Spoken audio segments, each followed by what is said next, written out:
get more analysis on the Trump verdict from California Congressman and CEO of the Trump Media and Technology Group, Devin Nunes, along with the host of the Trish Regan Show on Apple Podcasts. Trish Regan, hello, you two. Congressman, you first. The Trump campaign announcing a $35 million fundraising windfall after that verdict. Just after the verdict last night, there was so much online traffic, the site crashed. What's your take on all this? I think what you're seeing is the American people are fed up. They've seen this, and I had so many texts and phone calls from people that I haven't heard from in a long time because people know that I work for Trump. They know that I'm a Trump guy. They know that I believe in him. And these are people who typically are not for Trump, Republicans, but not for Trump. They were donating last night. In fact, I had a message from one guy that said he was at a graduation when the site went down and all the guys were talking, all the fathers were talking. They were all trying to send money to the Trump campaign. So this has failed. It was an attempt by Biden, and I think that's important for everyone to understand. This was about the Biden DOJ.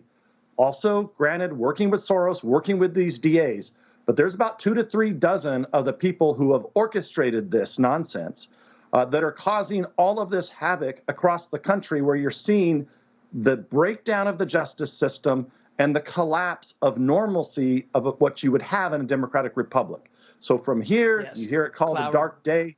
There is no question this is a dark day, and we are on the slippery slope is gone. I used to say that, 7 years ago during the Russia hoax and Ukraine hoax and all the hoaxes that we've dealt with. Yesterday, everyone will remember where they were when this happened. Sure. Cloward and Piven. Hold on to that thought, Congressman, if you will, about DOJ being involved in all this. Trish, here was Trump earlier blasting the Democrats for unleashing the Department of Injustice onto the top political opponent for the Democrats. Listen.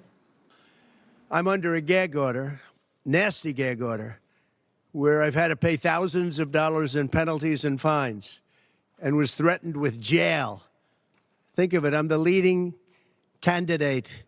I'm leading Biden by a lot, and I'm leading the Republicans to the point where that's over. So I'm the leading person for president, and I'm under a gag order by a man that can't put 2 sentences together, given by a court, and they are in total conjunction with the White House and the DOJ. See, and it's not just President Trump. The Biden regime and Democrats have been brutally clamping down on everyday Americans for the crime of opposing Democrat policies. Who's more to blame, Trish, in your mind, the Democrats or the Republicans who've abandoned our people to Democrats? Oh, wow. It's an interesting question. Look, the Democrats, for sure. I mean, I just think that they started this. But now it's time for the GOP to get tough, in all seriousness. I mean, you cannot allow this to continue. Sure, Americans will do something. Americans hopefully will do something at the ballot box. I have a feeling, Devin's absolutely right. People are more motivated than ever. I, like Devin, got texts from people saying, I just donated for the very first time. So that is going on. But simultaneously, what you need out of Republicans right now is a willingness to push back. In other words, this keeps happening. I mean, think about Hillary Clinton. Remember when James Comey was going after her, and then he made the decision, no, we're not going to move forward with this because it might be election interference.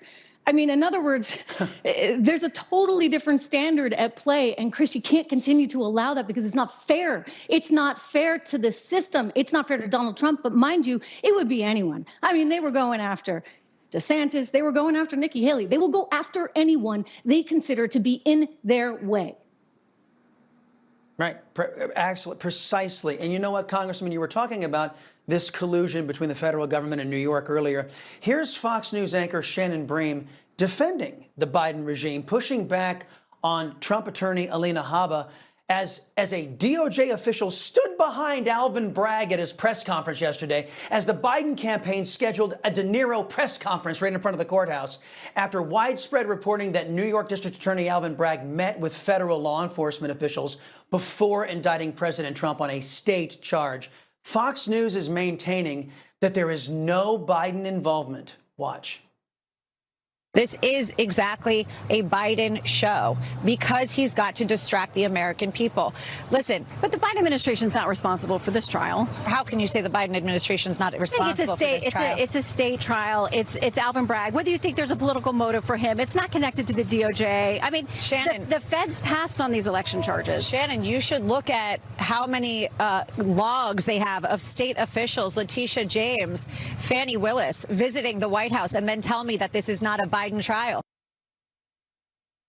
Congressman, is it at all plausible that there is no Biden regime coordination on the myriad lawfare cases launched simultaneously at President Trump? Not only is it not possible, that's not the case. This was launched out of the Biden Justice Department, granted working with these Soros DAs, willing co-conspirators, by the way, who knew what they were doing. They knew how to get exactly the judge that they wanted, and the judge participated in this too. So, the idea that the Justice Department is not involved, they've been involved. It's funny that you reminded me of Comey back in 2016 with the hard drives that disappeared and the classified information. Now, classified information is back in the news again. But that was election interference, not because they didn't prosecute Hillary, it was because they should have prosecuted Hillary, and they did not. Right. And while at the same time, remember, that's at the same time that they have the Justice Department and the FBI goons chasing around people in the Trump campaign trying to tie Trump to Russia. That was in 2016. It never stopped. They got away with it. And now that's what I say. What I said earlier is true. What happened yesterday changed America forever. And now it will depend, Chris, what will Republicans do and what will the red states do in order to protect the citizens of this great country who want to be protected from the thuggery that's coming out of the Justice Department. Amen. FBI is a rogue organization, needs to be torn down, dismantled, and rebuilt into something else. Trish, over on MSNBS, Katie Tur, gushing over the verdict and covering, as she's been covering Trump for the past 9 years. Watch. I wanted to be able to see this moment with my own eyes. In about 3 weeks from today, I will have been covering Donald Trump for 9 years. There will not have been a day in the past 9 years, I think, where I have not mentioned his name or at least thought a thought about Donald Trump. Okay. She calls that journalism. Other people on social media are calling it the actions of a stalker. What do you call it? Look, it's not journalism, all right? She should just give that up. She's really a commentator at that point. I think it's really important as a commentator, as a journalist and commentator. I mean, me, myself, you know what? You know where I stand. I have a point of view, and I'm always going to tell you exactly where that is.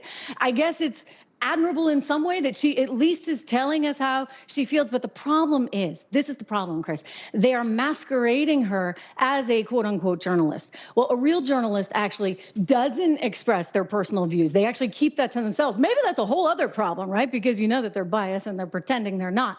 That said, look, I mean, they're throwing a party at MSNBC. They're throwing a party at Biden headquarters. I would say, guys, screw your heads back on straight, because you shouldn't be throwing a party right now if you want to win. I think I agree with Devin, just mobilized America in a way that we have not seen before. This is history in the making. We are on the front lines of this right now, and things just changed in a remarkable way. They did. And you know what? It's often said that the next election is going to be the most important of our lifetime. I really do, guys, think that 2024 will determine whether or not America remains America. Devin Nunes, Trish Regan, guys, have a blessed weekend. Talk to you next week.